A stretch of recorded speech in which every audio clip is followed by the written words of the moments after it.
Fit from a system of oppression to be the ones that dismantle it. So that's on us. When it came to Best Actress, what's been dubbed the Renaissance continued. Renée Zellweger winning her first BAFTA in 16 years for Judy. Miss Garland, London Town, which you have always loved so much, still loves you back. The acceptance speech which got the biggest laughs was Brad Pitt's for Best Supporting Actor, despite him not being there, leaving his co-star Margot Robbie to read it out. Hey Britain, heard you just became single, welcome to the club. While the most emotional was Michael Ward's. The actor from Blue Story won the Rising Star Award, voted for by the public. Thank you to my dad, because I know you're watching down on me and guiding, protecting me on this journey. I want to say thank you to my mum for believing in me and sacrificing everything for all of us to be here. For a BAFTA winner. Oh man, it's mad, right? It's mad, I can't believe it. I know my energy's changed, right? I'm sure you can tell I'm happy, bro. The biggest loser of the night, The Irishman. Nominated 10 times, it won nothing. And from the cast, 2 all-time movie legends had flown over especially. What is the moment like where you film a scene with Robert De Niro? Well, if we can find him, you know. This movie, The Irishman, we were able to have some nice scenes. I was very happy to be able to do those, finally. I won for Godfather Part 2. Oh, Sorry to break the news to you. Oh, my God, I thought I won for Serpico. Next up on Sunday, the Oscars, and a word of warning for 1917. The last 5 films to win at the BAFTAs have all been beaten at the biggest awards of them all. Last man standing. Colin Patterson, BBC News. Time now for a look at the weather. Helen Willett.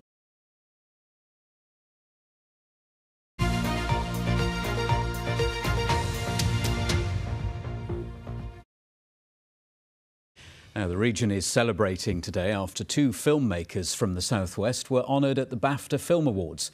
The Cornish writer and director Mark Jenkin won Outstanding Debut for his film Bait, and award season veteran Roger Deakins from Torquay added to his collection of awards for his cinematography.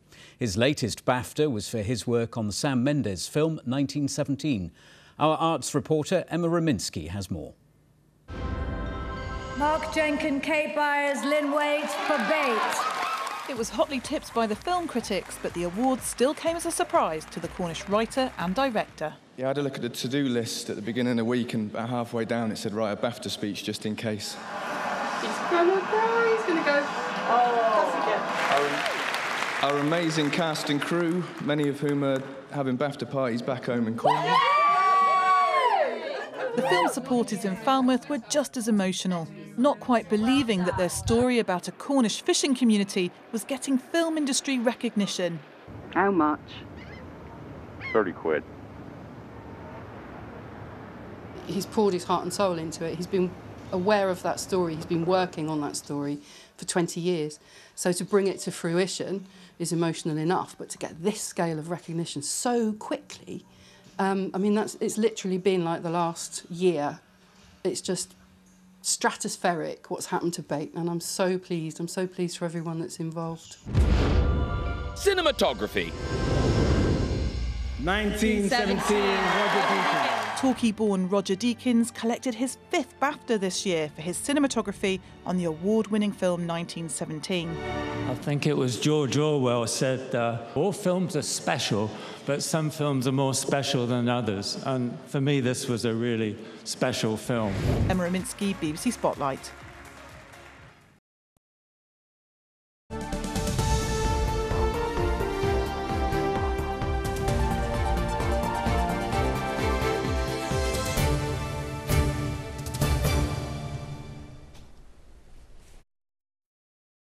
Speaking there.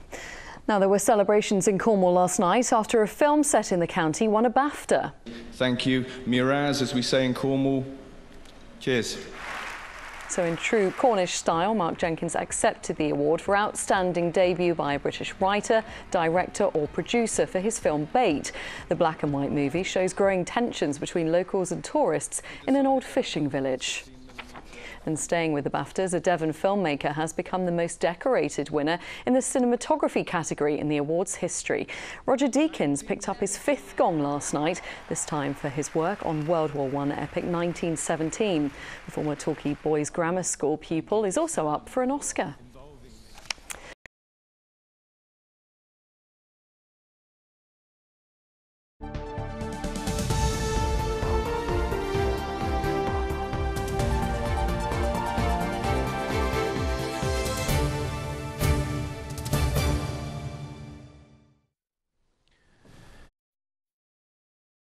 Now, there were celebrations last night after a film set in Cornwall won a BAFTA. Thank you. Miraz, as we say in Cornwall. Cheers. In true Cornish style, Mark Jenkin accepted the award for Outstanding Debut by a British writer, director or producer for his film Bait.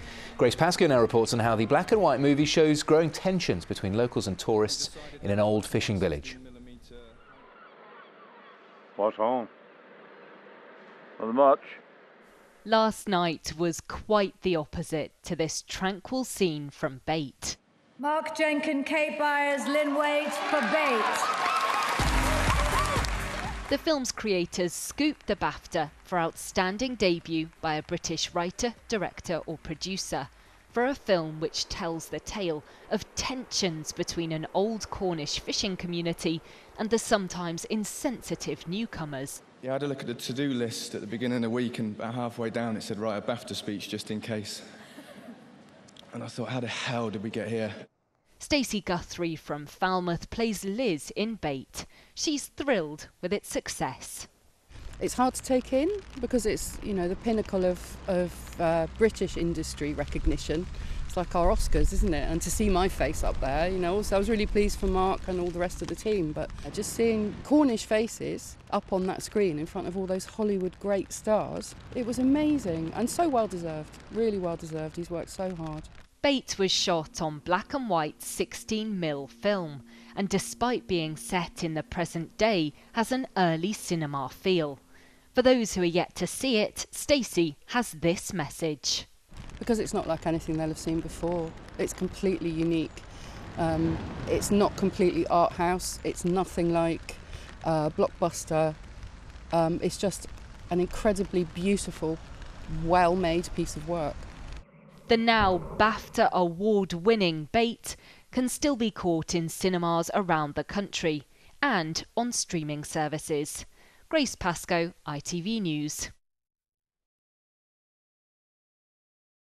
To Spotlight, which tonight will be coming live from my front room for the BBC's Big Night In. There'll be comedy, a little bit of dancing. We'll hear some of your views and debate, and of course the rest of the day's news from across the southwest.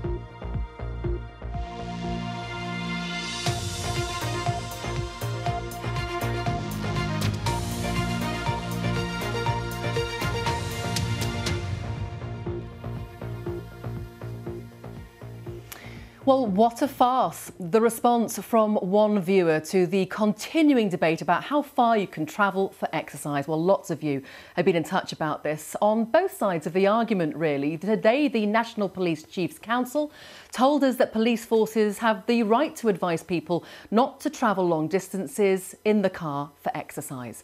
Well, yesterday on the programme, Devon and Cornwall's Chief Constable strongly criticised the national guidance, which says that driving to the countryside for a walk is likely to be a reasonable excuse for leaving home. Our Home Affairs correspondent, Ben Wolven, reports. A perfect afternoon at Poleseth. Locals here say beaches have been getting busier since the conversation about what counts as a reasonable drive to exercise began. And this morning, Coast Guards expressed concern about the number of people travelling to the coast. There are teams up and down our coastline, both north and south coast, reporting a large amount of water users over the last 48 hours. We have in fact had to send out a couple of lifeboats and a number of teams to a number of isolated incidents, fishing people off rocks, etc., etc. And we'd like to kind of reiterate the Coast Guard and RNLI guidelines of don't use the water if you absolutely don't have to. There's no mention of surfing in guidance issued to police officers by the National Police Chiefs Council. Based on advice from the Crown Prosecution Service, it lists a number of so-called reasonable excuses for leaving home and says driving to the countryside and walking is likely to be okay, as long as more time spent walking than driving. But Devon and Cornwall's Chief Constable says most people should not be driving to go surfing or driving for exercise. And that's the difference that your money is making for charities who are also having to change with these times. You are watching BBC Spotlight, whether you're in the Channel Islands, the Isles of Scilly or here in the Southwest. You're very welcome to my front room. I think I've never had so many people in my front room, but you are very welcome this evening. Now, many of you know that I like a little bit of a laugh and a giggle. There hasn't been much laughter around just recently. So a bit earlier on today, I thought, well, what do? Let's hook up with some local comedians to see how they're dealing with lockdown. Ali, it's really nice to meet you. Thank you so much for having me. We were just saying how we could all do with a little bit of a laugh at the moment because the situation has just been so awful for so many of us during lockdown. What have you been up to? I hear you. I've been seeing some real, sad and sensitive stuff. But on the other hand, I'm also seeing enormous amounts of generosity and creativity taking place. And I think my job as a comedian is to try and put smiles on people's faces because laughing is good for the immune system. It helps reduce stress and it just makes you feel good. And if I can help provide that feeling in someone, it actually makes me feel good too. So it's both like a selfish and selfless act in one, So what sort of things have you been coming across when you've been out and about? I try and make content that's relatable and observational. And now that we're all in lockdown, I've tweaked the central plank of my content a little bit. So what are people seeing? What are people up to? How are people behaving? And I think often we forget those little moments that we think, oh, no, that just happens to me. No, it happens to everyone. And I think what I do is try and collect all of those moments and put them together and give someone to connect to something, And I think I've been seeing a lot of engagement on my social media pages where people are like, oh my God, that happens to me too. Or, hey, I've seen that person walking out. Or, hey, oh my God, I can't believe you just said that. I thought I was the only one. So it's really nice to be on the receiving end of engagement like that. Absolutely. And some of the funniest moments just filmed inside your front door when you just open it to somebody and you come across. Let's have a look at some of those now. Good morning. Oh, sorry. No. Oh, he doesn't bite. Kevin, sit. No, Kevin, sit. Sorry about that. He doesn't bite. Don't worry. It just gets a little bit weird and excited. Naughty. You're right, mate. I just ran 70 miles. Yeah, 70 miles. How long have I got till my exercise ends? Another 2 minutes. I could probably do another 10 miles. Out for your daily walk, is it? What's your name? Natasha. My name's Mike. Nice to meet you, Natasha. Did you clap for the NHS yesterday? Me also. We've got so much in common.